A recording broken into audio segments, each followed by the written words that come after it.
Welcome everyone to Flyover Footy. My name is Matt Baker, joined by my friend in soccer, Santiago Beltran, for another Fallout. This time it's a look at the 1-1 draw from St. Louis City SC away to DC United. And Santi, this one kind of feels like one of those draws that feels more like a loss, even though a point away objectively is still a good result. Yeah, it's a good result, but it's one of those games, especially when you look at how the game developed and basically DC gave City possession and wasn't very dangerous. Like, this is one of those you have to win. It's against the team that is not like, yeah, they were in playoff position before the game, but it's not like a team that is at the top of the table. To me, it was one of those games that you have to win. You have to win against some of these opponents. And yeah, it's still a good week, 7 out of 9 points. But to me, it looked like 2 points were left on the table. I think it's easily the way that I feel after this one. Let's get into the pod recording because there's plenty to talk about with this one, starting with the starting 11 and what we saw in the first half and the changes that happened in the second half for whatever reason. So let's get going.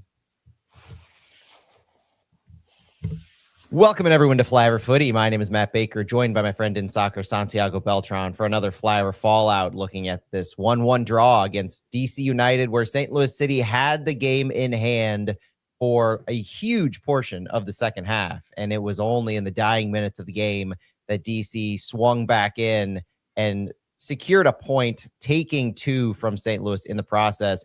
And the game didn't end by just the goal scored by DC. There were all kinds of shenanigans at the end that we're going to get to here in a little bit that involved a lot of familiar faces. We had Lucas Bartlett involved.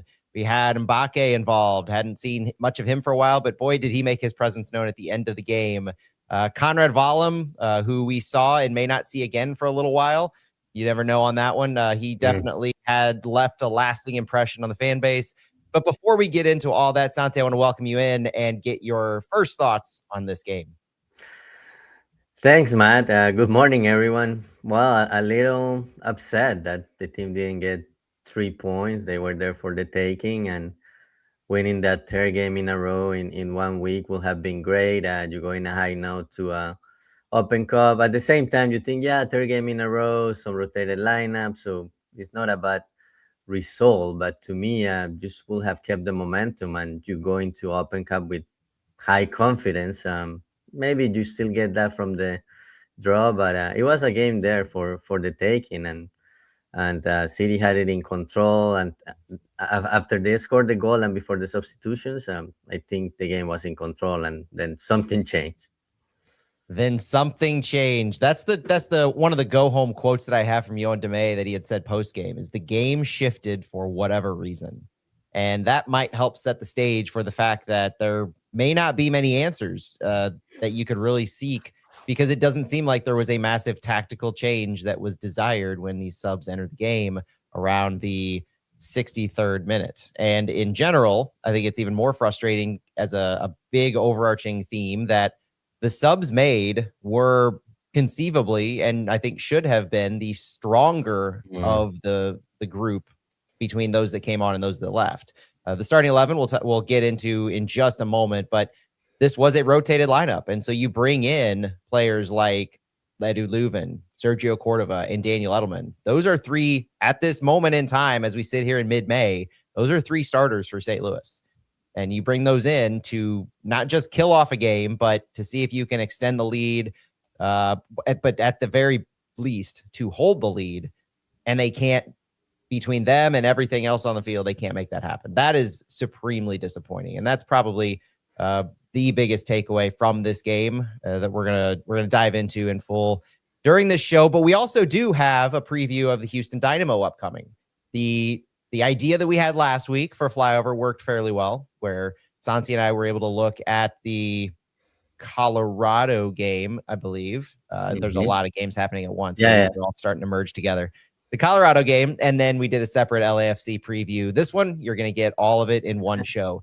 And as I found out this week, Santi, one of the if you listen to this on Spotify, your mileage may vary, but at least on the Apple Podcasts, they do an automatic like chapter breakdown where it finds and tags the different parts of the pod. So that's kind of neat. If you're listening to this and you might want to skip ahead later on to just the Houston Dynamo preview, that is possible, at least there. Dive back into this game, though, Santi. Let's start with our starting 11 because we'll have lots of venting, lots of frustration to get out of our systems here in a little bit. But the starting 11 to me was not that surprising in context. It was a rotated lineup. We knew that Marcel Hartl was coming into this game on the availability report due to illness. Seems like he was the latest to pick up whatever virus or bug is going through this clubhouse.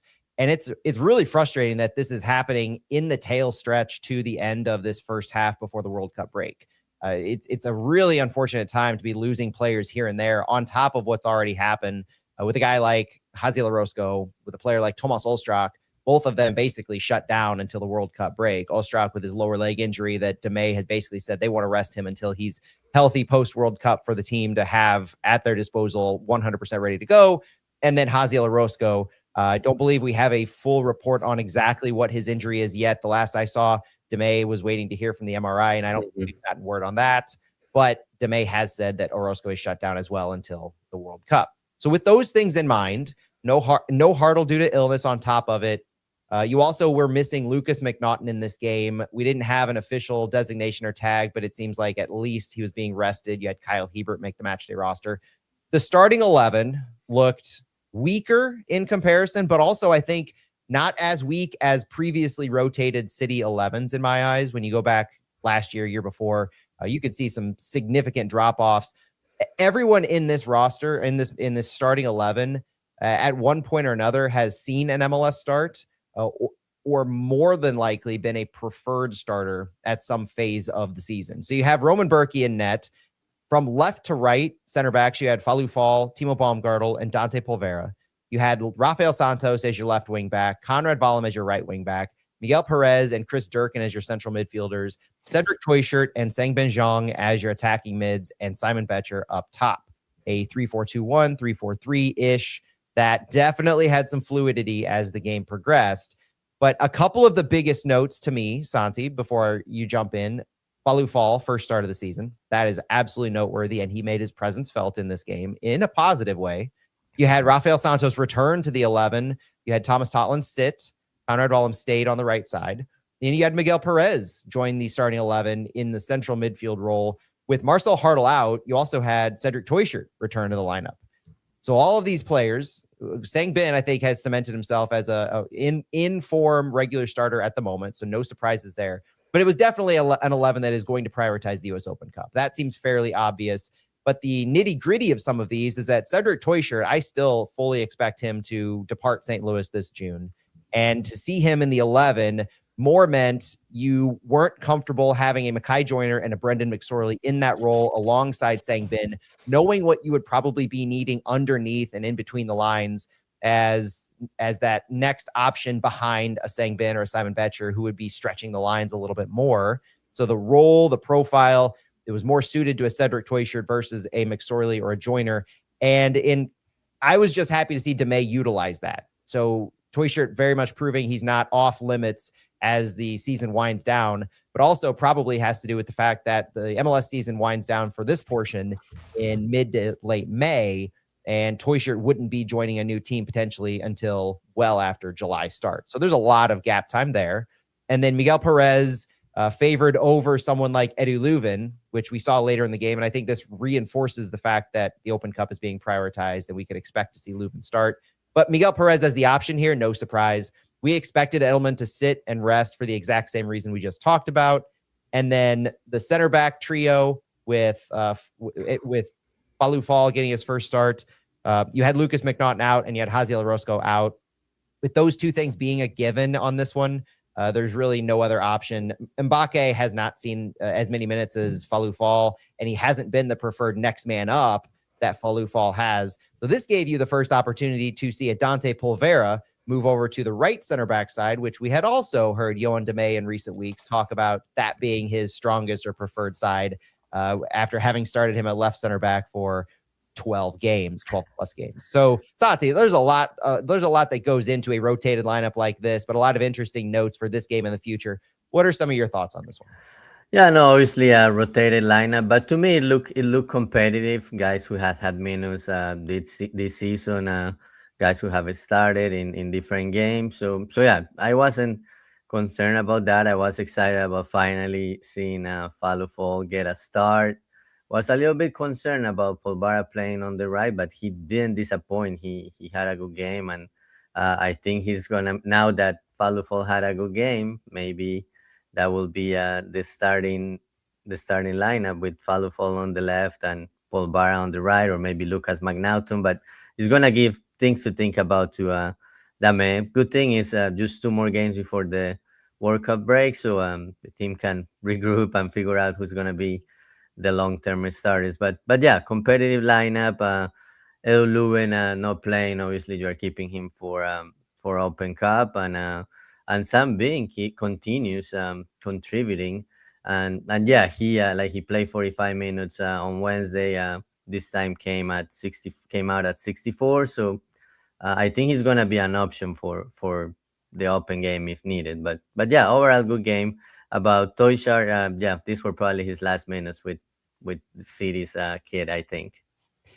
On the center back commentary, Santi, going forward with Orozco out at least for the next few games, the interesting debate to me is more between Falufal and Lucas McNaughton, because Dante Polvera seems like he's still Hmm. cemented himself as an every match center back starter, no matter what side it's on at this point. He's very Yeah, much favored by DeMay. And so, with that a given, with Timo Baumgartel being a given, you look at who the next man up would be. And if Polvera now is favored for the right side, or at least we know for sure he can play both sides and play them well, the question now becomes, who is your best option with Polvera there somewhere and Baumgartel at central center back? And I would argue that after this game, you're seeing a pretty clear argument that that would be Falufal on the left and Polvera on the right. The absence of Lucas McNaughton, the one thing that I think it probably necessitated is Timo Baumgartel starting. And so that's going to be something for me to watch going into Houston. Is Baumgartel is mm, the locked and loaded central center back starter. We know that.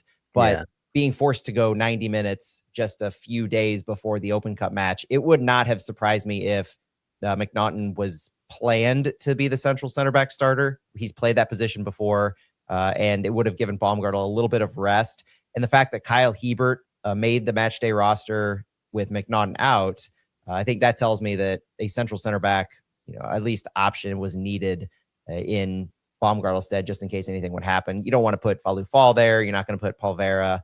I don't think I wouldn't figure Mbake would be that preferred no, option. You really don't have anybody else on the roster. That's pure speculation on my part. That just because Baumgartel has played so much, that this now puts him a little bit at risk, a little higher risk of an injury, only for the fact that he's played so many minutes and will have less of a turnaround time. yeah, Dark horse candidate of seeing Lucas McNaughton, if he's healthy and everything is still okay, start on Tuesday.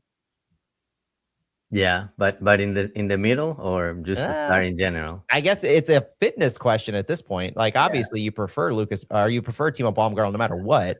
But if Baumgartel is able to go and still bounces back, you're going to start him. yeah. I But think like I he will said, play. dark horse, just Yeah, watch out for that kind of thing. Because honestly, that's the X factor going into a short turnaround like this. Is everybody, you could presume Baumgartel, you could presume uh, Santos, even Durkin, Simon Betcher, St. Ben, any of these players that you would think may be earning a start or get a start. But the big X factor is fitness. Who's able to bounce back after having played so many minutes? And we'll talk about some of the folks that subbed out and their likelihood of playing here in a minute. Anything else you want to touch on with the starting 11? yeah. No, I think Timo has one more in him, and Dame said on Thursday. He said, yeah, some players we know won't be able to go Right. Saturday, Tuesday. It's a fitness thing, but some can, and I think Timo is one of those. And then considering the next game is not until Saturday, you get a little bit longer of a break, and maybe hopefully after a good result against Houston, yeah, to do another rotation, and then the guys who were in the three games, maybe those are the ones that don't play against Austin. But yeah, lot to think about, and I like what the team we did the rotation. Don't like what the team did after the goal was scored to Mhm. keep the lead, but at least got 1 point and 7 points in 3 games. All right, let's take a look at some good and some bad on this game before we get into the goals. So my first couple of good things are individual players, Santi. I want to highlight Sangbin Zhang and I want to highlight Falu Fall. Sangbin continues his good run of form. He's got 2 goals and 1 assist in the last 5 games, including a play the other week that led to a goal where he didn't get an official stat credit for that. I think Sangbin has come out really strong and shown what a fast-paced, line-breaking right winger can do in this system, especially in this game in particular, if you're looking to invert your right winger more. And I think part of the what we saw from Sangbin in this game was an evolution of Conrad Wallem's positioning at that right wing back role, where you're allowing Sangbin the freedom and the flexibility to play a little wider in those spaces. You're not asking him to be a channel and inside kind of a right 10 player. You're not asking him to play make with that right side, where earlier in the season we seem to almost carve our players in our system down the middle vertically, and you'd have a left center mid, a right center mid, a left 10, a right 10. Yeah, they would help each other as they go, but there were clear connections, clear ideas on that. And then when you add this element and this dimension for Sangbin, he's less of a playmaker underneath and more of an outstretching kind of a forward or a winger.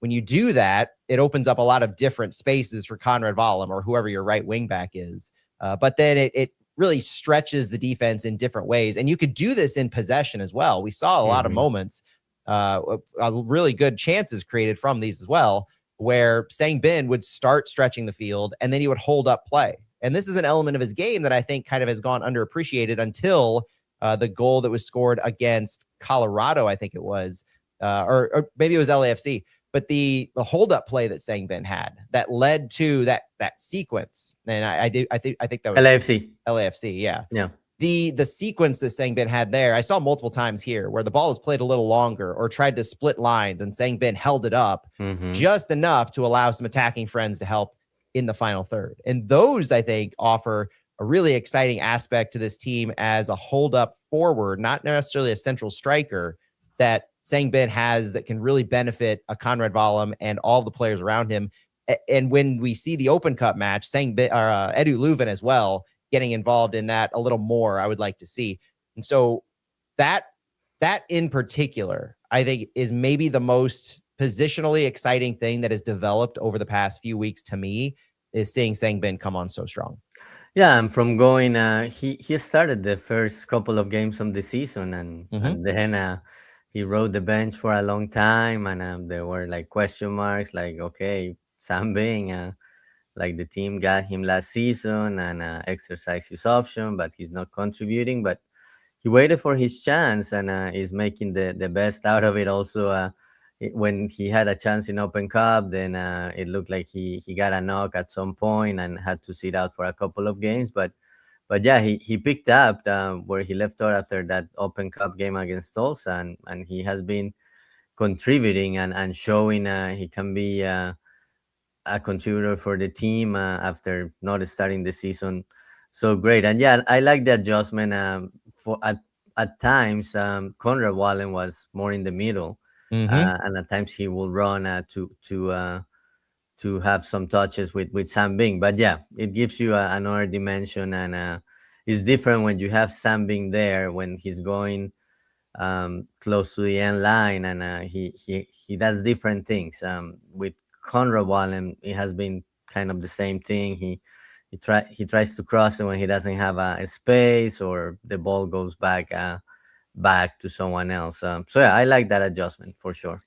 That was another interesting thing that I noted as a positive is Wallem and Sangbin's positioning. And we're showing, if you're watching on YouTube, we're showing the positional map for City and for DC. But in general, in addition to DC kind of dominating overall aspects of the field, you really see just how overlapping or similarly positioned vertically a Sangbin and a Conrad Wallem were as that right winger, right wing back. And for large portions of the game, I think this takes into consideration the sub timings as well afterwards in the average positioning of that player. But in general, you saw for large portions of this match, especially in the first half, Conrad Wallem tucking in almost as a right central midfielder. where Sang Bin had pressed higher on that right side, and Conrad Wallem was dropping in. It could be underneath, it could be ahead, but it was inside of Sang Bin's positioning. And so Conrad Wallem helping to connect those lines, that was really fascinating. And I think it was even more so. There's a comment in the chat from Colin Brinzo about similar to Celio's positioning when he was paired with Wallem. I actually see a lot of similarities in here, but almost magnified because of what Wallem was actually doing underneath in earlier parts of this game, where Wallem was definitely trying to help connect the lines and be more of an option to outstretch the ball to Sang Bin. And what you would see at times is Wallem tucking into that central midfield role inside of Sang Bin. And then when the ball was connecting, maybe switching over from the left, you saw the outlet to Sang Bin, and he moves the ball up into the final third. And then you have Conrad Wallem moving up to play off of Sang Bin. Sometimes you had him go overlapping, sometimes you had him underlapping, but the connection that occurred once the ball entered the final third, because you had Sang Bin as that outlet who was kind of bypassing any pressure in the midfield that DC was able to put on, that was highly effective. And I want to see more of that as a really interesting dimension that Sang Bin can offer. And when you have that happen, then you can have the attacking mids, because you're talking about your right wing back and your right winger. Then you have your attacking mids enter with your striker. Suddenly the numbers start to add up really positively in how you could take advantage of space, as long as St. Louis has good off the ball work. I think that's one of the big keys. At times, especially in the second half, we didn't see that as much, but I think that is something that Sang Bin may have a unique skill set in being able to do. I think Sergio Cordova might have that skill set, but we haven't seen him really take the ball as much underneath and progress it on the dribble. Like Sang Bin had 2 of 3 successful dribbles, so he was moving the ball in those phases really from midfield into the final third just himself. A successful dribble is a long dribble. And I think having this option, whether you start with it or whether you bring it in as a sub, massively valuable. So I love seeing Sang Bin in this form. Yeah, he had a good game, and I think with what he has done the last couple of games and the minutes he has played, he could be an option on Tuesday too. Maybe not for 90 minutes, but I'm sure we will see more of him on Tuesday. Absolutely. Another fitness question that will arise. Another fitness question that may end up happening is a Falou Fall question. Now, Santi, Falou Fall has been a lightning rod of conversation coming into this match, and not just because he is our highest paid defensive player as far as transfer fee paid to bring him in, but he's a U22, not unlike Sang Bin. Sang Bin is our other U22, so I think it's actually notable too that we're talking about 2 of our U22s, the other being JGR, who's helping Auckland FC try to win the A-League here upcoming in a final. But for the 2 U22s that are playing for City, Sang Bin and Falou Fall finally gets a chance to start. And we had been waiting for this moment. We knew it would happen during this period of games. The only question was which game would Falou Fall start. And at least for right now, with expectations needing to temper just a bit, it's important to note that he started amidst a rotated 11, where you had some injury concerns. Obviously, Orozco, McNaughton wasn't there, but you clearly see a prioritization for the Open Cup on Tuesday. And so Falou Fall getting this opportunity almost as a freebie start, where you're getting this moment. It is less pressure away. The Open Cup is yet to happen, and he took the bull by the horns and he ran with it. Falou Fall, if you look at FOTMob, was tied for second among all City players in overall rating. Falou Fall had the most touches in the game with 71 of either team. He had the most duels and aerial duels won in the game, 10 of 16 duels, and he had the most aerial duels of any player in the game. He was tied for first in overall passes in the game. He had 6 touches in the opposition box, partially attributed to his work on set pieces and corners. He's a tall dude. He's 6'4". So he's our back line was 6'4", 6'3", and 6'4" with Paul, Baumgartel, and Polvera. It has to be one of the highest, tallest back lines in all of Major League Soccer. And they had a massive height advantage over DC in definitely against their attack, but even on corner kicks. Falou Fall, I thought passing lane wise, he was able to split those lines very, very well. He was able to find Simon Betcher at times, even though Betcher, I don't think, held the ball up as well as I wanted in moments. But Falou Fall's vision and skill was very much on point, as he had 4 passes into the final third to go with his defensive performance of 7 clearances, 3 recoveries, and 3 tackles. I was impressed, and I think this pushes where we need to have the conversation go. It's not that you didn't have a problem with Pulvera, Baumgartel, and McNaughton or Orozco, but especially with Orozco out, it becomes less defined that you need to have that one player in.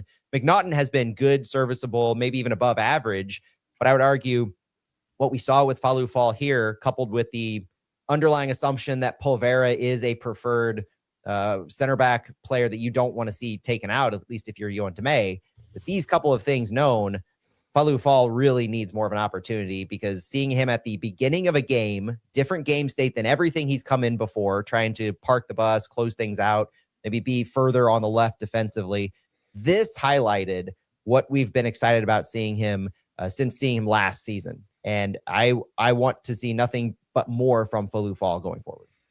Yeah, and I think one thing he adds, he's a threat on the set pieces, on the corner kicks and set pieces. He got a couple or maybe more that he was able to get and like put the ball in play.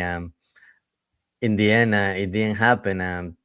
CD didn't get a good option to score, but I like he added that dimension. That's something we had not seen this year, one of the center backs becoming an offensive threat. And it's probably no coincidence that Falou Fall's appearance, his performance, was part of our first half that we were actually surprisingly excited to see play out the way it did against a team that really came out exactly as we previewed them and predicted them to. DC was purely looking to hit on the counter. The only downsides that I had early on in this game were off of those corner kicks. There was one moment, I think, in around maybe 10 or 15 minutes, there was a corner kick situation where Falou Fall was very much involved in the box trying to score a goal. And then DC cleared it enough to where they started a run down their right side, our left. And it was Rafael Santos next to Timo Baumgartel, because Falou Fall was still trying to track back. Now, I hate to say a player was dogging it on that moment, but I think it was I don't think it was dogging it. I think it was a lack of immediate recognition of how the play was developing towards DC's end, or towards their DC attacking anyway. And by Falou Fall being a little out of position there, it was on the other defenders to pick up the slack. And all was well with that. That was another good thing that I saw, is that we mitigated DC's transition work during the first half extremely well.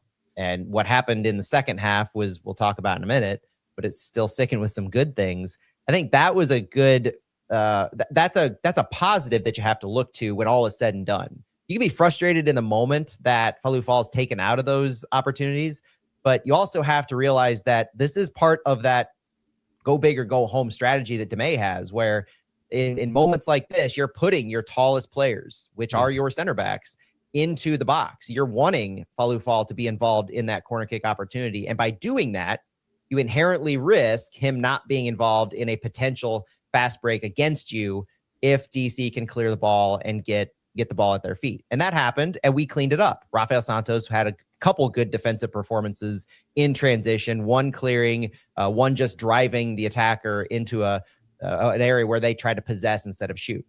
So when all is said and done in those, St. Louis did what they needed to do to pick up on both of those phases. The corner kicks were strong because of the players you had in, and the other defenders and central midfielders did a good job in picking up the slack when they needed to in those spaces. So a lot of good, and this also speaks to some of what Demay had said in the past, and what we look to see from our players positionally is the ability to play different positions. That's not just with the ball. That's not just on the ball. It's being able to play different positions in transition defense, when you have to drop back if somebody has taken themselves out of the play, covering for those high risk, high reward type plays.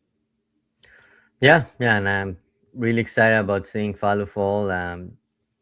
He'll probably not start on Tuesday since he played 90 minutes, but seeing him as an option, I think that'll be good for the team. But Matt, let's talk about the highlights of that first half. The highlights of the first half.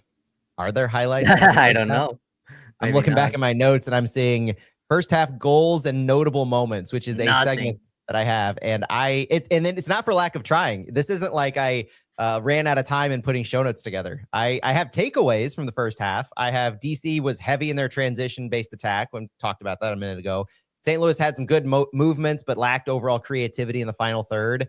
The game was extremely wide open. There was a lot of play on both ends. So we're talking midfields are being bypassed, fast breaks, counterattacks. It played out a lot of what we expected it to with how these teams wanted to operate. But DC seemingly, in my eyes, I thought DC was a little bit more dangerous in the first half in how they were in those moments. Maybe you had better builds by St. Louis, but I didn't think the finishing or when the ball was in the penalty box, it really added anything for St. Louis as much as on a counterattack, knowing that St. Louis's defense has been a little sus in these moments during the season. In the run of play during possession-based defenses, St. Louis is super strong. And against corner kicks outside of the Seattle game, also very strong. But in the transition moments, that's always a concern for me, knowing how our especially with Dante Polvera's propensity to step up a little bit in those moments, take himself out.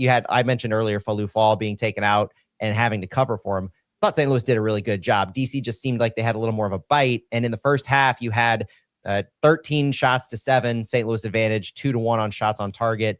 The possession was pretty similar. Some metrics had it 60-40, some had it around 53-47. But St. Louis dominated in the field tilt. Passes in the opposition half, passes in the final third, touches in the opposition box, 22-14. It was all St. Louis. But highlight-wise, I don't really have anything. Yeah, a lot of possession for St. Louis, but yeah, just not enough to create clear chances. But yeah, I was surprised, not surprised because that's what we were expecting. But DC United, they will follow their script, and with that 4-4-2, they were well structured in defense, and they didn't press City when they were trying to play it out of the back, and they will just wait and see, and that worked for them. That yeah, City had a lot of possession, but wasn't able to create enough. So then we move on to the second half, and this is where every one of our bad things happened to me. We have good, we have bad. Every single thing that I have noted for the bad of this game happened in the second half, between Vollen's red card, conceding the goal, the field tilt, the tactical change. The only thing I think that wasn't that I have noted for bad in this game that kind of was a consistent theme, Santi, before we get into the actual things that matter, the announcers. I don't want to complain about the announcers, and you might not have actually heard this because you were on the call for the Spanish broadcast, but the Apple broadcasters, when we started the match, it very much felt like they were reading from they chat GPT'd, tell me about St. Louis City so far this season, give me their stats. And then it very much felt like whatever version of chat GPT they're using, they need to up that subscription price because the data that they had was just really subpar. Sang-bin is not on the South Korean World Cup team at the moment. They released their roster and he's not on there, despite the fact that they said he was. Falou Fall, and this is the most egregious to me. Well, they mentioned Edu Leuven was a designated player coming into the second half. When they talked about him, the most egregious to me, and they've done it multiple games now, so I'm not on the individual Apple broadcasters here, but the producers or somebody have to shore this up. We cannot go a third game on Apple by the announcers saying that Falou Fall and Mamadou Mbake Fall are brothers. We got to stop it, guys. They are not related? Oh my God, Santi, don't do this to me. I can't take it anymore because it's, I mean, I don't want to go too far into it, but it's got a tinge of racism. Yeah. That's awful. We got to stop, guys. Fall is like in Senegal and in the village that they're from, the villages that they're from. Fall has been likened to us like Smith here. It's a common name, and you see it in a lot of other players that in the soccer community as well. We've got to stop, and this is embarrassing, not just for St. Louis fans to watch, but it's embarrassing for Apple. So that's my diatribe on that. We have got to stop calling Falou and Mbake brothers. The things that matter in this game on the field, though, Santi, St. Louis made no changes coming out of half, and they were able to quickly get on the board. This was another positive before we get into the negatives in the second half, that St. Louis was able to score early in the second half. And so let's take a quick look at Chris Durkin's goal, looking over here. And if you're watching on YouTube, I think I've got this pulled up a little bit here. It started with Timo Baumgartel playing to Falou Fall in on the left side. Falou plays it up to Cedric Teuchert, who had come back. DC presses in the midfield. Falou Fall plays it over to Timo Baumgartel with space. And then Timo Baumgartel is able to play it into the central midfield, back to Dante Polvera on the right. DC pressing a little in the midfield. And then the ball is just broken up on that right side for Sangbin to recover. It not necessarily a broken play, but Sangbin just does an amazing job of recovering this one. And then when he plays it over into the middle, you have Cedric Teuchert doing a fantastic job of letting this ball go. As Cedric Teuchert lets this ball go between his feet, he basically allows himself to be nutmegged. Going over to Chris Durkin, it draws the defense out of position at just enough to create space. It's not really drawing him out of position as much as just freezing them. And the other thing that I think to note is Simon Betcher's work on this. Simon Betcher does a good job off the ball in bringing defenders forward, creating that space for Teuchert and Durkin behind them.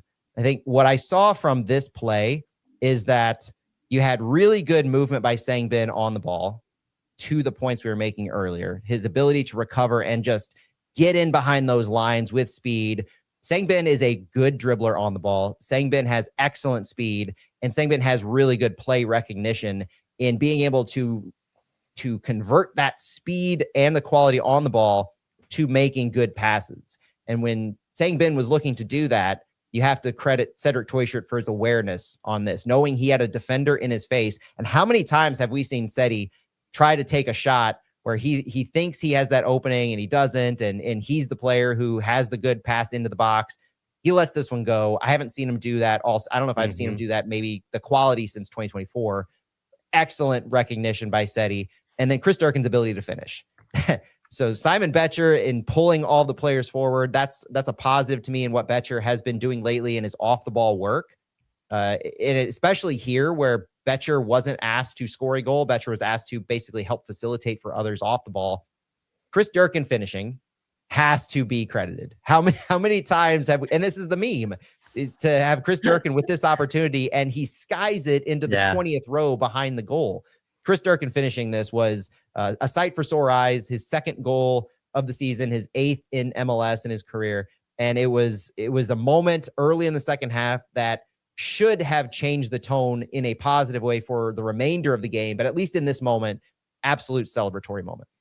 Yeah, it was a great play. Great for Seti to recognize he maybe didn't have a space to make a shot, and knowing that Dorkin was there. And Dorkin, with his second goal of the season, is now the second leading scorer for St. Louis CDSC in MLS play, and is the second player with more than one goal in the season, which before yesterday, we only had Marcel Hartel with 3 goals, and then 9 more guys with 1 goal. And now we have a second player with multiple goals.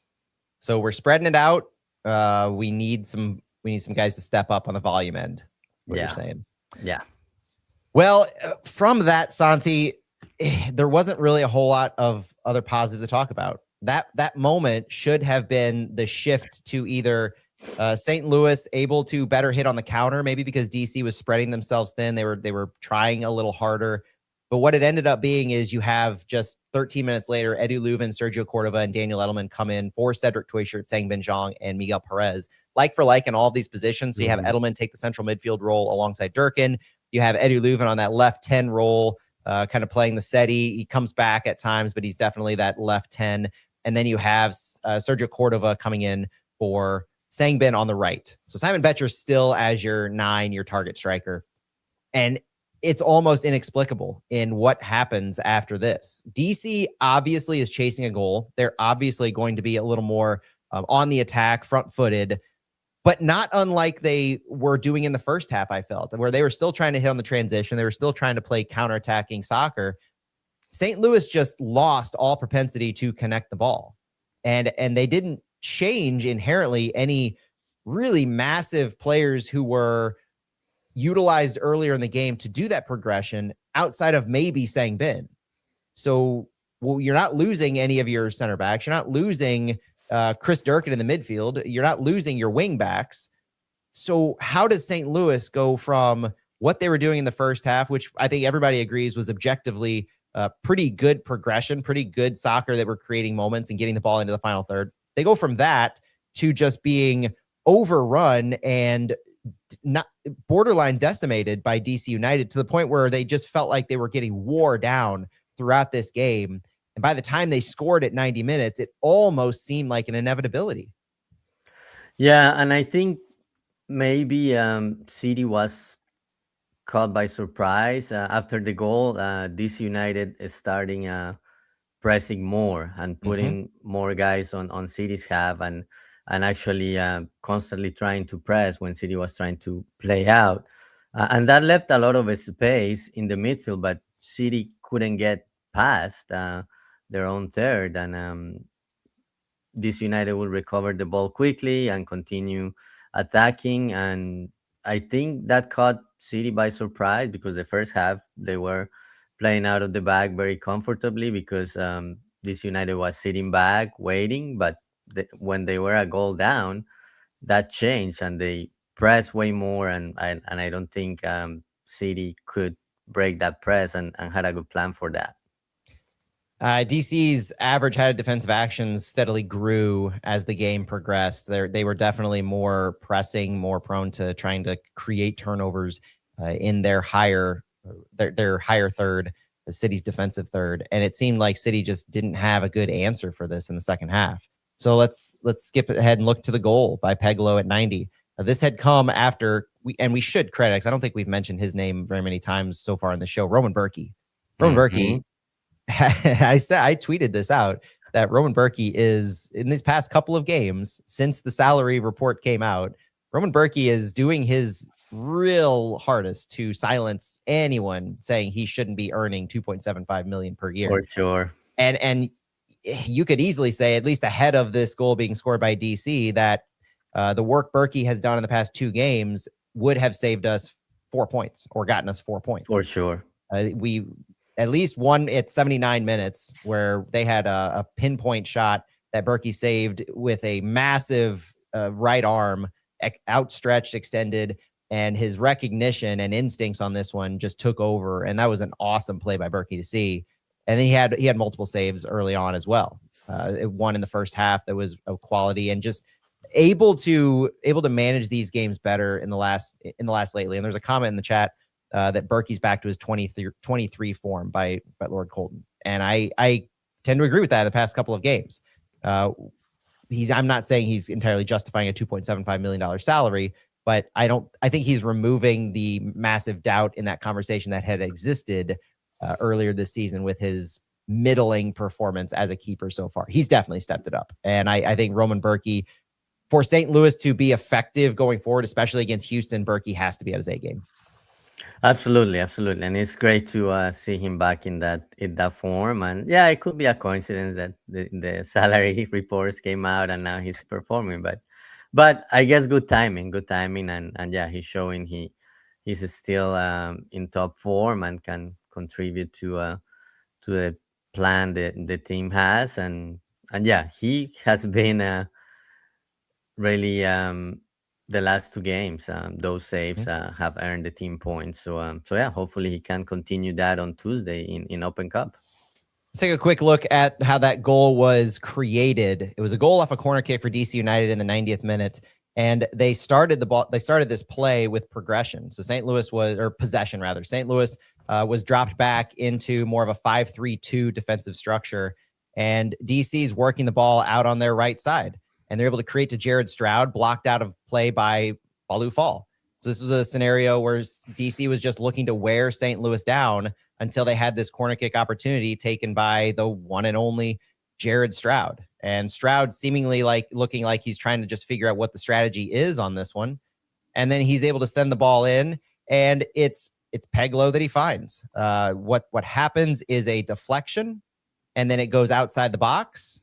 And then you had multiple City players trying to crash Peglo, while you had some players like Timo standing in the box, more trying to create, trying to disallow lanes, trying to block lanes from being available. And when Peglo gets this outside the box, I think you see a lot of players moving to that point, but they're still not able to recover in time. And it's almost just a perfect storm of Peglo having the opportunity, having the ball, and finding easy lanes between City defenders. What I was most frustrated with this by Santi is just this was a culmination of DC wearing St. Louis down. It was DC creating chance after chance after chance, and it really felt mentally like this was a let off more than any kind of tactical issue that St. Louis necessarily had. Yeah, the only comment I have is there was nobody at the top of the box or close, nobody from City. So Peglo got an easy rebound, had a space, even though some players were crashing and trying to avoid the shot. He had a lot of time. If there was somebody at the top of the box or closer, it could have been a different outcome. But just that, and maybe it's just the way City defends. But a lot of teams sometimes put somebody at the top of the box. Yeah, and especially after, and it could be, I mean, credit to DC on this one. This could have been the tactic, the knowing that it was likely, and they played the odds, it was likely that it would have been a second ball chance, because if you go back and look at the replay, you'll see that when Stroud sent this ball up into the air, DC crashed the box with around 5 players or so, 5 or 6 players, and then they had 3 just hanging out outside the box. One of those 3 was being guarded by a St. Louis player on the near side, but you had 2 players from DC United who were outside the box at the top and the top left channel that were very much unmarked. And by having that second ball opportunity fall to one of those, what you're explaining, Santi, is exactly what happened. And it's not as egregious to me as the Christian Roldan back post guarding No. from Seattle. But it was definitely noticeable that if you go back and watch this replay, you'll see DC's crashing the box, except for those 3 players who stay outside. And it was very much Stroud's pass. I don't think it had much bite to it as far as on danger to be on goal. But DC knowing, and this was a consistent theme of DC going into the match. We knew they wanted to create these second, third ball opportunities. And this is what they did on this goal to tie it up. Yeah, and then from there, things kept going badly, and from 3 points, it almost looked like 0 points for City. Yeah, what happens on this Conrad Vollum red card is a little hard to really understand. You knew that Vollum was on a yellow, and so the play here, St. Louis obviously, well, continuing to be on their back foot, and with Conrad Vollum being, I think, one of 3 City players in this defensive moment, we look at how this ended up developing, and it was after a free kick restart by St. Louis that DC blocked into their zone, and you had DC open on that left wing. You had 3 players who were taking on the attacker, and it was Conrad Vollum in the middle, who I think worked to dispossess, but at the same time got tangled up, tied up, and ended up taking down the DC player, earning himself a yellow. And at that moment, it was, you have to know you're on a yellow. And what Conrad Vollum did was, I think, very much earning of a yellow card. And so there wasn't really much of an option for the referee to do after that. This was unnecessary in my eyes. It's not as bad as the Chris Durkin second yellow red card, but I think Conrad Vollum being the middle of a 3-man defensive line in those spaces, knowing that you do have numbers in behind you as well, and that the ball is getting outstretched just in that moment, it was a really, really frustrating play by Vollum. Yeah, and I think it was maybe out of frustration for him too, because that play started because a turnover he caused. So he was kind of trying to do anything he could to stop DC. But yeah, maybe lack of awareness that you had other players. There wasn't a need to make that foul. But to me, it goes back to how that play started. He caused the turnover and put the team in a bad position. And so with that being the rest of the game state, we have a 10-man City group. We have 11 on 10, and St. Louis doesn't really stand much of a chance, it seems.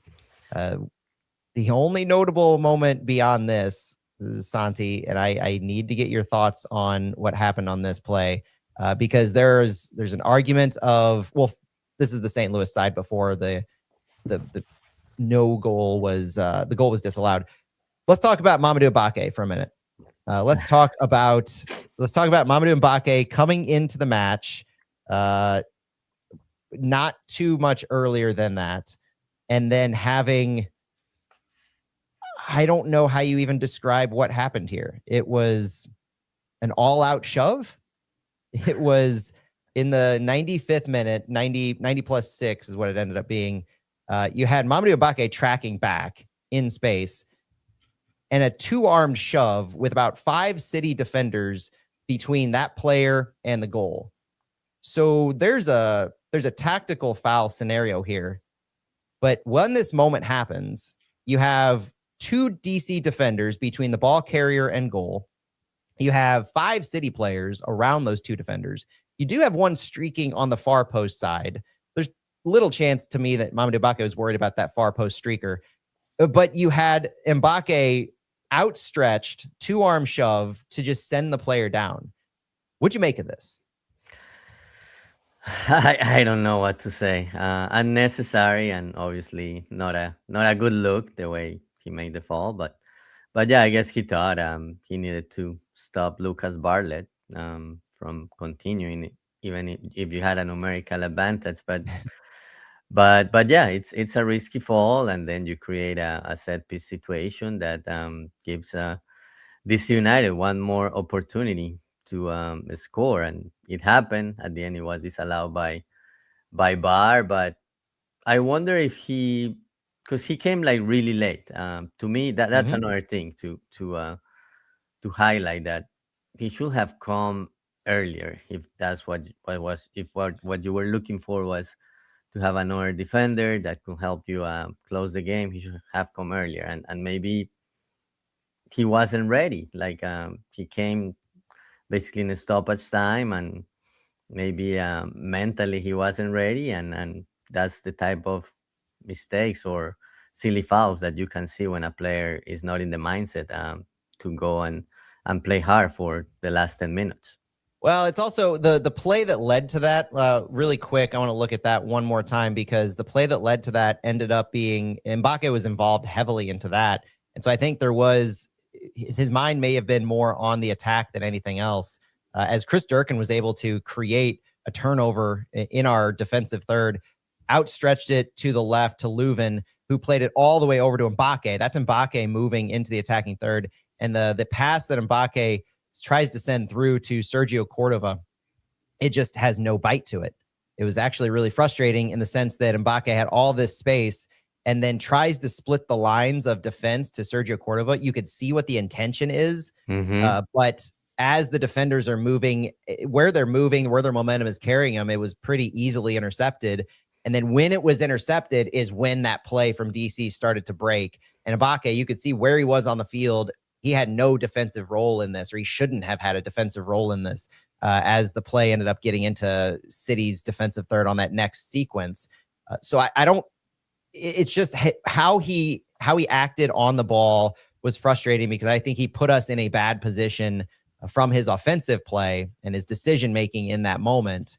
Whereas you can see on the far side, that's Edu Leuven, I believe, running, maybe it's Chris Durkin, but running down the left side it's definitely Edu Leuven, running down that left side to be another outlet for Mbake behind the defender. So there were options there in the attack. And I think this as a moment goes a little under the radar because of what happened immediately after. But that was the last best chance that St. Louis had to score, obviously, since the game ended right after.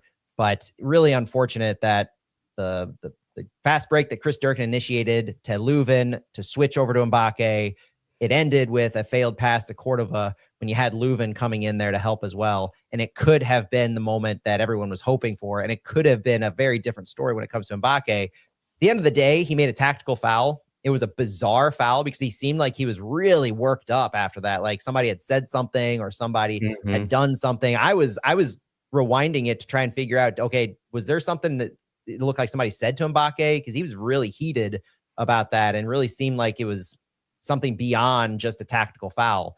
But if you take the tactical foul at face value, I was telling some friends during the game, a tactical foul is only as good as the result that comes after it.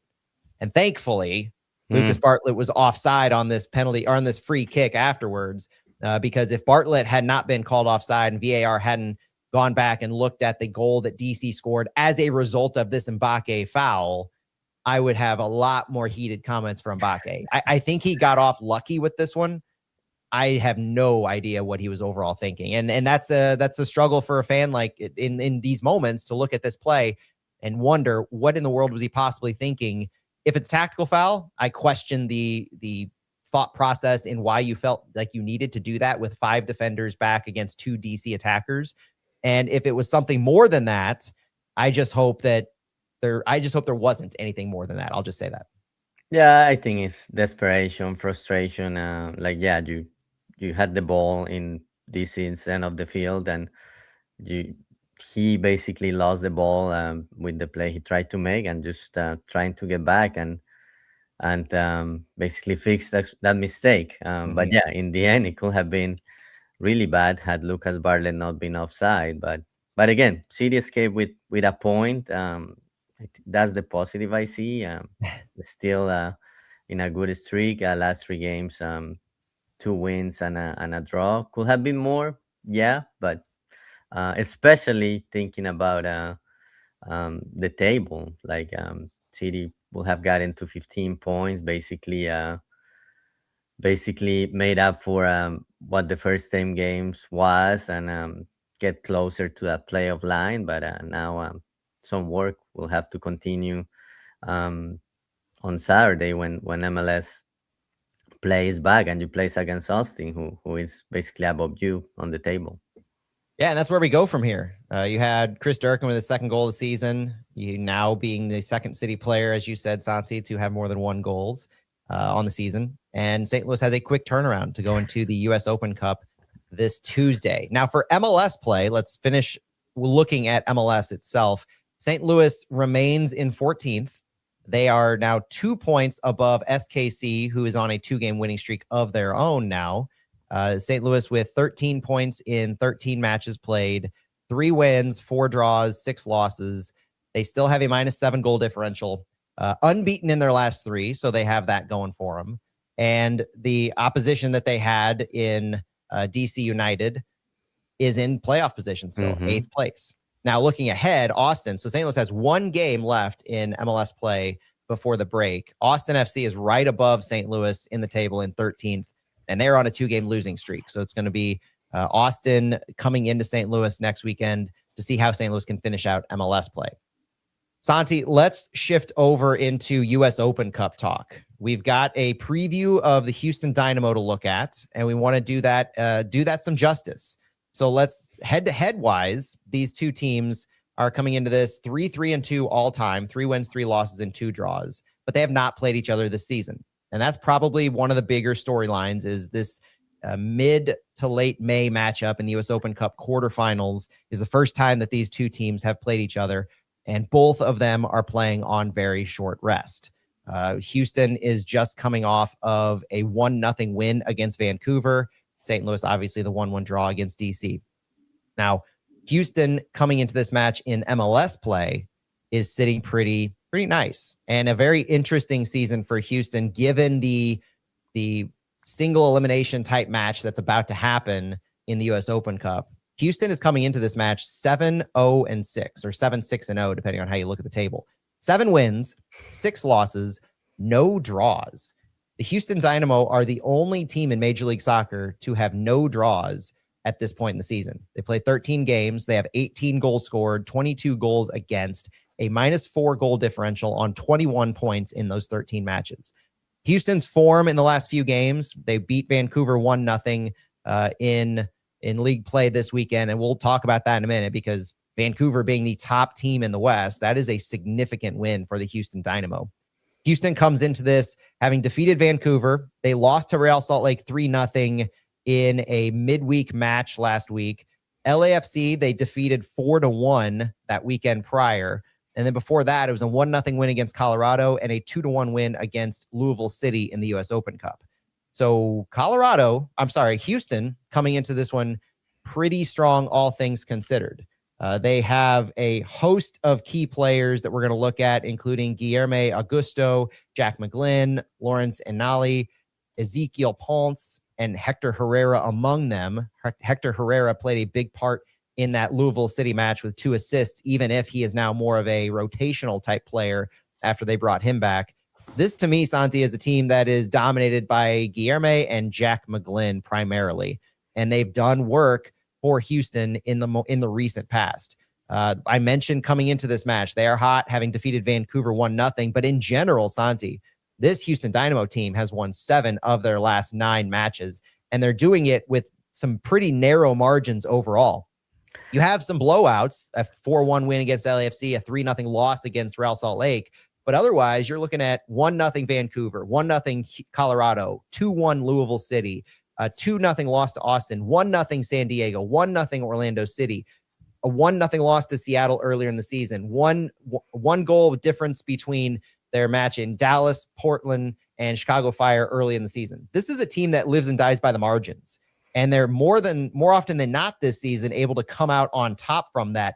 So one of my biggest worries in this matchup is the fact that the big storyline from St. Louis is their inability to retain a lead late in the game. And Houston seems to be thriving on being able to shut things down and close out games in these 1-goal matchups. Yeah, 4 1-0 wins in the last 6-7 matches. That says a lot. But yeah, Houston having a good season. Good thing the game is here at Energizer Park. Hopefully St. Louis can use that as an advantage. But it's a team that made some changes for this season. Brought Guilherme as their designated player, and he's having a great season. You could say that's the number 9 St. Louis needs to get in the transfer window. But yeah, that's a player to watch for sure. And he not only scores, he also has 5 assists during the season, and has been very important and has made the difference really quickly in this Houston lineup. Santi, you mentioned earlier that St. Louis has now, with Chris Durkin scoring, they have 2 players with more than 1 goal, with Marcel Hartl having 3, Chris Durkin having 2. Guilherme has 7 for Houston coming into this match, 7 MLS goals. Lawrence Enali has 3 and Jack McGlynn has 2, whereas Guilherme also has, like you said, 4 assists. This is a team that really thrives under his leadership on the field. And in this way, and in a lot of other ways, this Houston team seems pretty similar to DC United to me, where they have a focal point that they look to play through. They are not a possession-heavy team, especially the recent few games. They've kind of had a little more possession, but if you look overall at their numbers, they're second to last in MLS in average possession quantity, sitting around 40-ish%. And so with a low possession team, they have a moderate output in the attack. They're 25th in MLS in XG, 21st in XG difference, 27th in touches in the opposition box. This is a team that doesn't live and die in the opposition zone in possession. They live on the counter. They live in structured defensive work that's able to shut down oppositions and just keep games close until they can leverage their starting DP striker in Guilherme in making something happen to end games, and also relying really heavily on Jack McGlynn to progress the ball from back to front. This is a team that I think will pose a big problem for St. Louis in how structured they can be and what they're looking to not allow. They are not looking for St. Louis to be out in transition, to stretch the lines. That mid to low block is probably going to be prevalent, especially away and especially in a make or break, lose and go home type Open Cup quarterfinal matchup. Houston will probably come out with wingbacks. 3-4-2-1 seems like it's been their preferred formation overall. They have 3 central defenders, pretty similar 3-4-2-1. Wingbacks, 2 attackers underneath Ponce. They like to drop back to 5 back defensively, so this team will be structured, and they don't bomb their wingbacks higher up on the field as much as St. Louis might. And they, especially recently, have been doing a better job at keeping field tilt even. So coming into this DC United match, Santi, I was thinking our field tilt would probably be 60-70%, and we'd be dominating the final third. That didn't end up being the case. And with a team like Houston coming in with a similar on books look throughout the season, I also wonder just how much of this game is going to be played in the middle third with a 50-50 field tilt. Where do you see Houston as in their biggest strength, and what St. Louis needs to watch out for? Well, Houston, I think is gonna play similar to what DC did last night on the first half. Just try to keep the game close, wait, um, use transition moments, but it'll be up to City to break down that defensive block. But yeah, I think Houston is going to come, try to keep the game close, that they have done a lot of times during the season, and look for opportunities in the counter attack transition. They have a great threat with Guilherme, and they know they have a player that can make the difference. So they're gonna try to keep it close, and let City propose, and have the ball more, and try to exploit on those transition moments. I want to look at a couple games that Houston's played in the recent past. Their 4-1 win against LAFC a couple weeks ago. You can see that when Houston is able to go up and go on top, just how willing they are to more drop back and create these mid-block lines of pressure. Where against LAFC, their 4-1 win back on May 11th, here just a week ago, really, they only had 2 players with average positioning in the attacking half.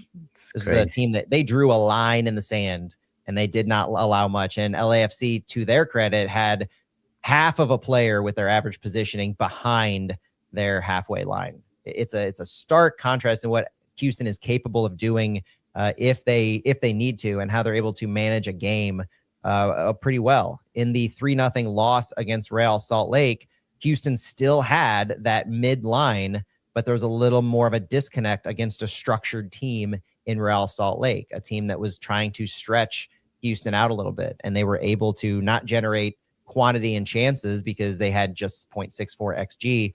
But this Real Salt Lake team, in defeating Houston, was really quality in converting their chances that they were able to create. So not a volume-based attack, but converting what they were able to. That's where St. Louis comes in needing to be clinical in their finishing, knowing that they might not get very many chances, a high volume. RSL converted 3 of their goals off of just 10 total shots. And then if you look most recently against Vancouver, what Houston was able to do was a little more flexible look. They were able to press Vancouver a little more than what you might have imagined from a Houston Dynamo team. And you look at the average line, it has successful high press turnovers, not volume based. So Houston is not going to be, I think, a big pressing team. They're going to sit back just as much, and they're going to be kind of flexible in what they're able to do. It's not just a purely smash and grab type of a team like you would expect from DC, but this team is capable of, they have good ball handlers. They're capable of creating that 50-50 field tilt. They're capable of moving the ball around the final third.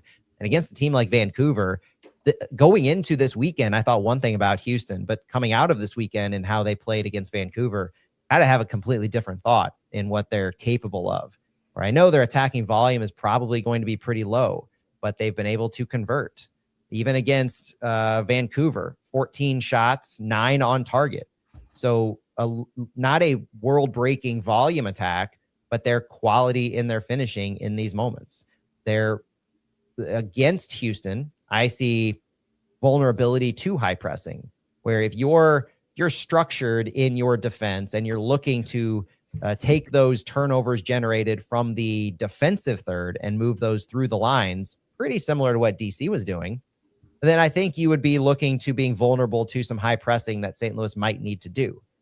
But my biggest concern in this particular matchup is I might word them like the nerves of it, the willingness to be a little more proactive, the taking a chance aspect of this, where you don't want to leave yourself too vulnerable on your back line for certain counterattacking opportunities. You don't want to leave yourself too vulnerable to a numbers-based attack in transition. But at the same time, the longer this game progresses and Houston keeps it closer, I'm sorry, but the track record shows that Houston has been better at closing these games out in these tighter games than St. Louis. despite the fact that St. Louis is unbeaten in their last 3. And they do have some things to hang their hat on in how they've been able to close out games, even in these tight margins. So they've got some calls that have gone their way. That's a piece of this between offside and no fouls calls in certain moments. But I think what St. Louis has to be doing is looking at what has been going wrong in these last few minutes, these last 20 minutes or so, to where they're seeming a little more vulnerable. And between red cards, between silly fouls, it comes down more to the players than it does the tactics for St. Louis to me. Because I do see an advantage that can easily be drawn to what St. Louis plays. Similar to DC, Houston relies on Guilherme. And I think that's the player that they're going to be playing through and using him to play around.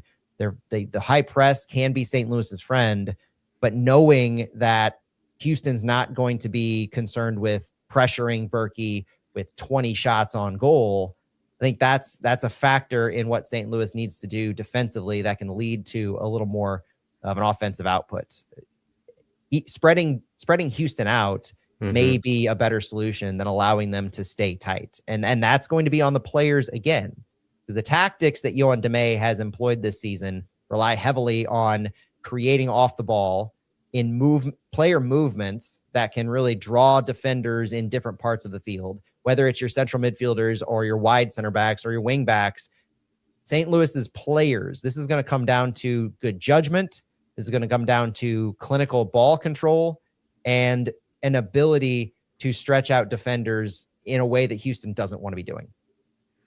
Yeah, definitely. Scoring early is also going to be key for City. You mentioned that the longest this game goes in a draw, maybe the more chances Houston will have, just because of the way they have close game and won close games recently. And yeah, City has done a good job closing games, more suffering than you could say. There was more suffering than maybe City controlling it, but yeah, it's a cup game, so City has to understand that too.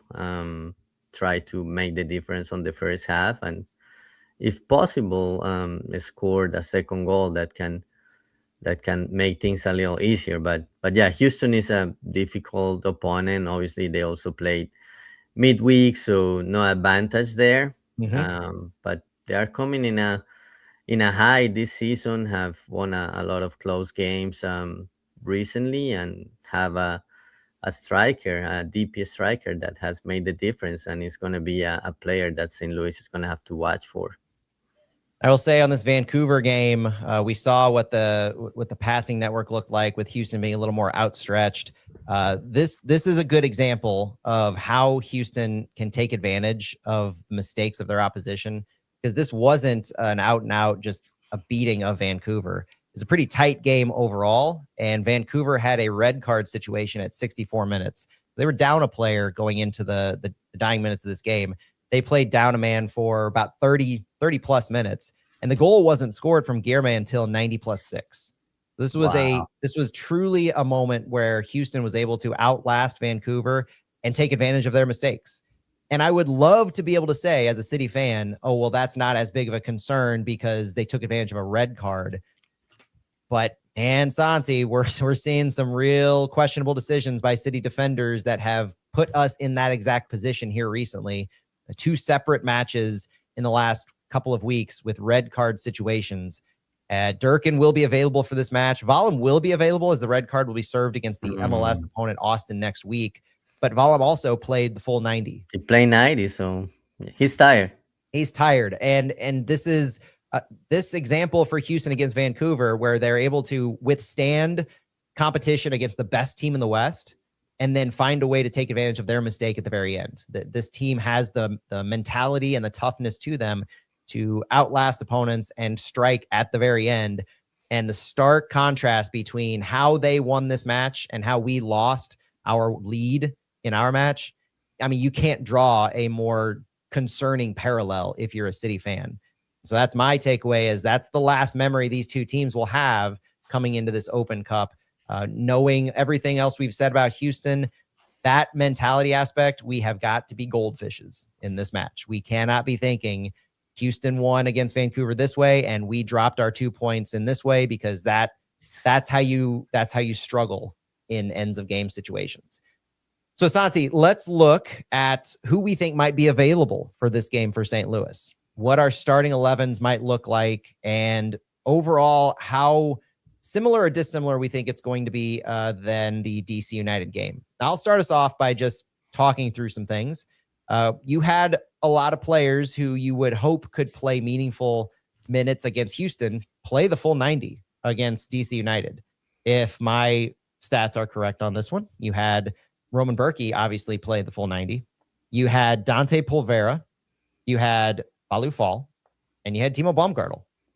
So our possible best defensive structure, center backs and keepers, all played 90 minutes on a Saturday when they have a match on Tuesday. We had Rafael Santos play 78 minutes. We had Conrad Vallum play the full 90 as far as wingbacks go. So there's an opportunity and a likelihood that we'll see Thomas Totland. Mm-hmm. You had Chris Durkin play the full 90. There is, you had Daniel Edelman come in late in the game after 63. Cedric Toyshirt, I don't think either of us expect him to feature in this match, so we're going to skip him. Simon Betcher played basically the full 90. He played 90 plus before getting subbed out for Mbake. You had Sang Bin play 63, so he's a candidate. You also had Marcel Hartl sit due to illness, and Lucas McNaughton sit as well. So we hope that Hartl is back from illness. That's probably the biggest thing. If we assume, I'd like to assume that Hartl is back, that makes the lineup a little easier to put together. But if you assume all those things, and you know the folks that have played the full 90 and what positions that they have played the full 90 in,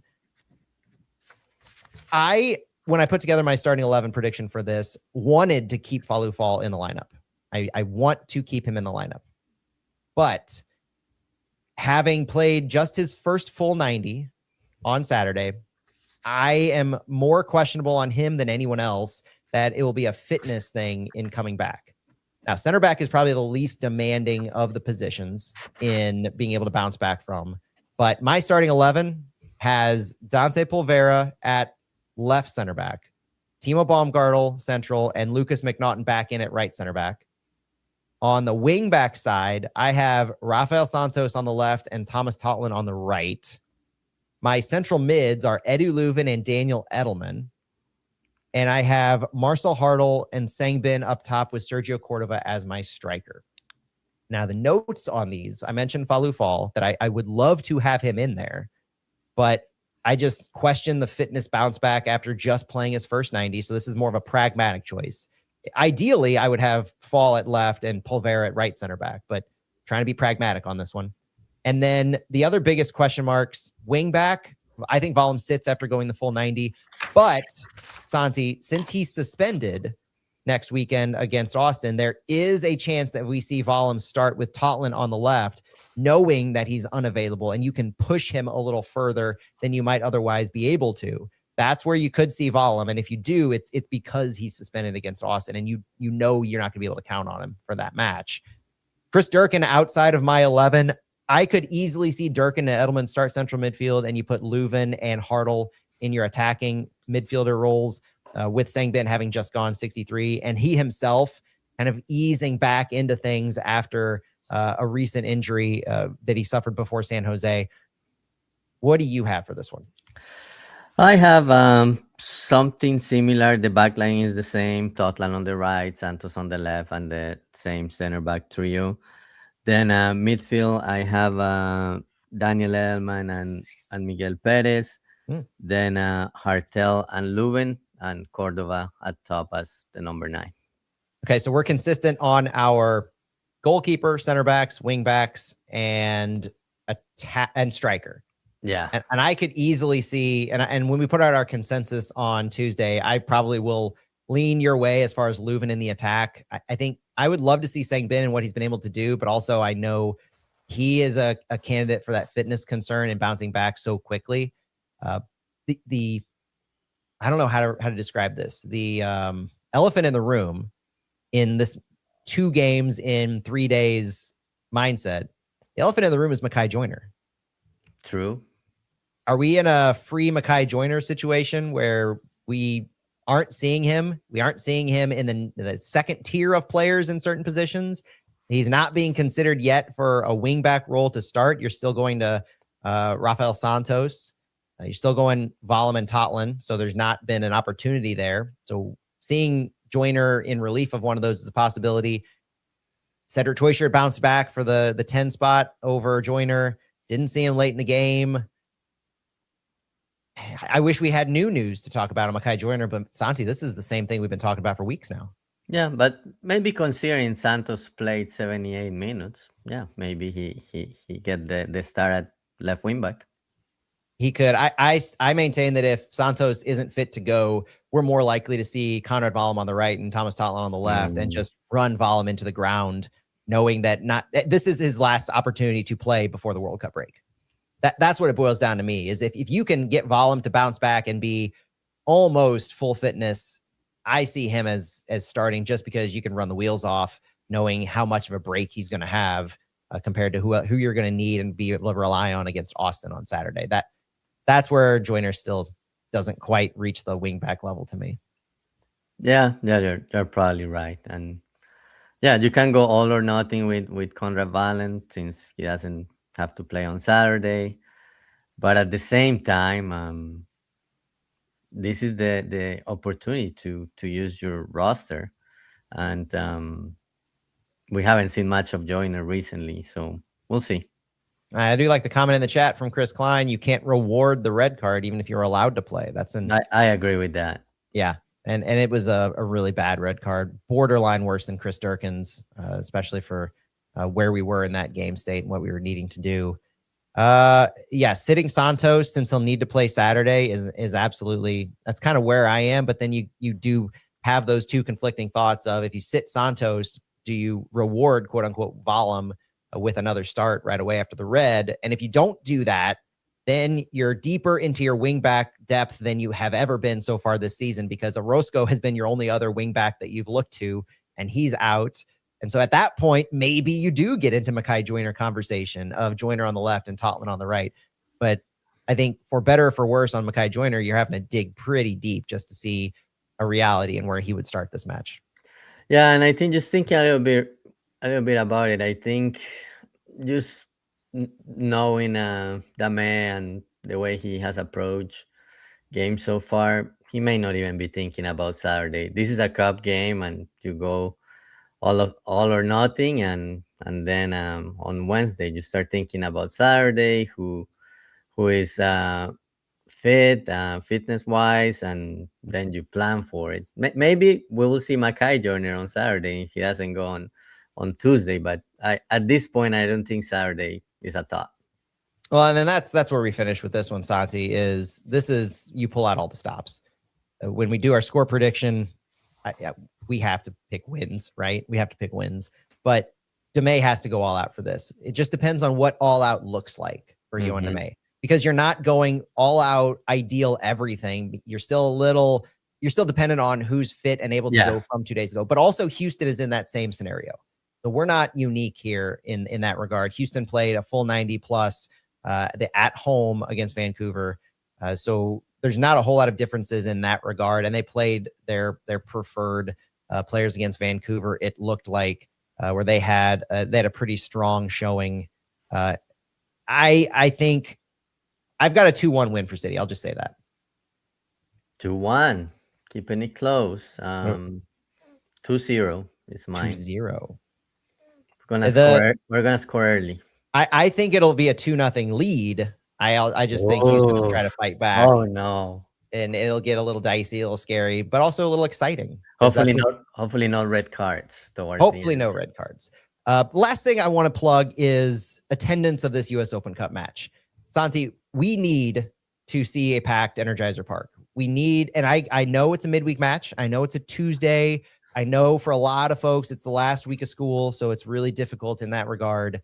But come to the beginning of the match, if nothing else. $15 tickets that you can buy from St. Louis City, stlcitysc.com for the tickets. Go to the app.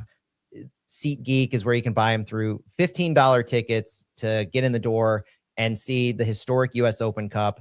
the furthest a St. Louis team has gone in the Open Cup since STLFC back in 2019, I think it was. Yeah, 19. When they played Atlanta United. And so this is the furthest St. Louis City has gotten in their history in the US Open Cup, a quarterfinal matchup. It's history. And it's exciting home soccer to watch. We know that DeMay is going to be prioritizing it. This is the cheapest in the door for a St. Louis City game that you will have all season. I feel fairly confident in saying that for a St. Louis City game. So if you're listening to this and you've never been to Energizer Park, if you're listening to this and you might be a former season ticket holder, or you've been once or twice, this is one of the most unique opportunities you'll have to witness a match at Energizer Park. You'll see the banners in the supporter section of the US Open Cup winners from St. Louis over the years, the last one being in 1988. And there's history, there's pageantry, there's excitement, and there's a low cost of entry. I don't know how much more you could sell this without the underlying factor of it being a midweek game. And beyond that, you can come early and leave early if you need to.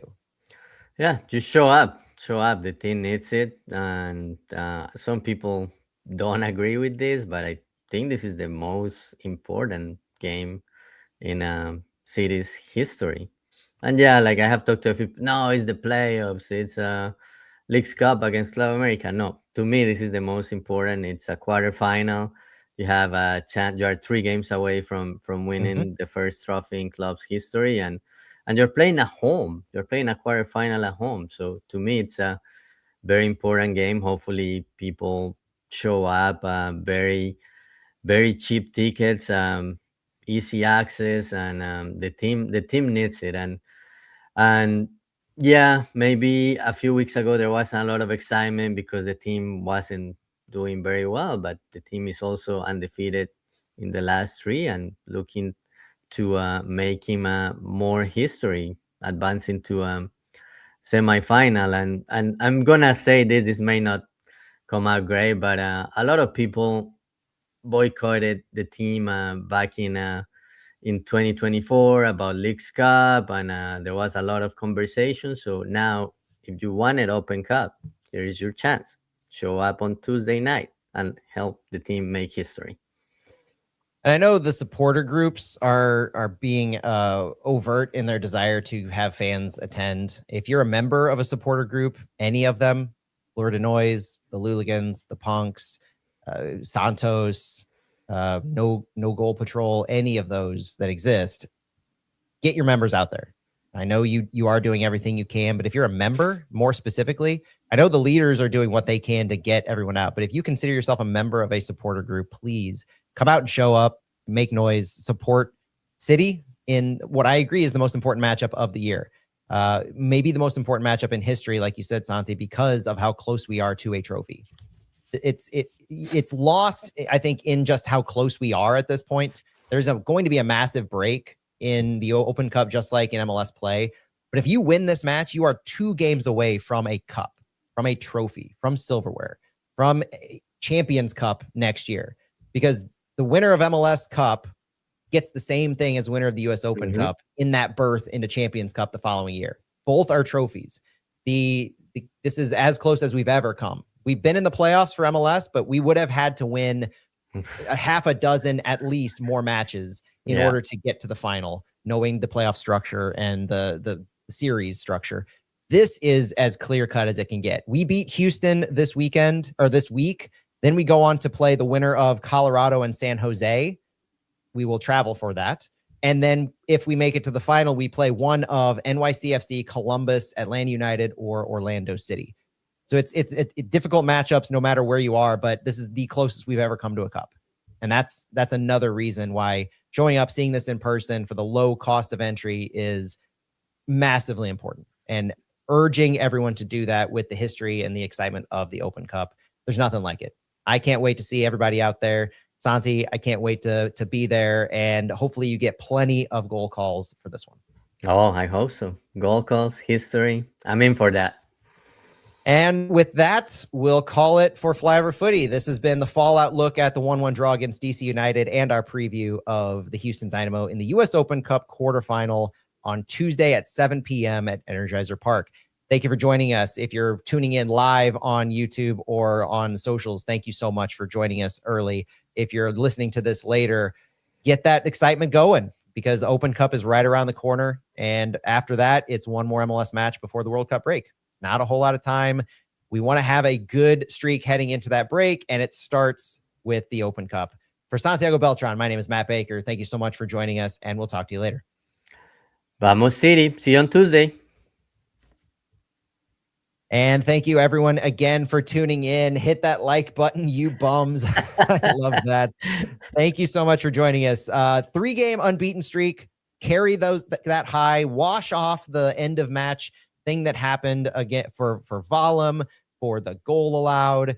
Wash it off. We've got to be goldfish. We've got to move on. And we have, what, Santi, 60 hours or so from when we're recording this until the match. It's coming on quick. Yeah, it's coming quickly. I can't wait for Tuesday. Thanks for joining us on the Supersized Fallout, folks. Have a great rest of the weekend. We'll talk to you later. Thanks, everyone. Bye.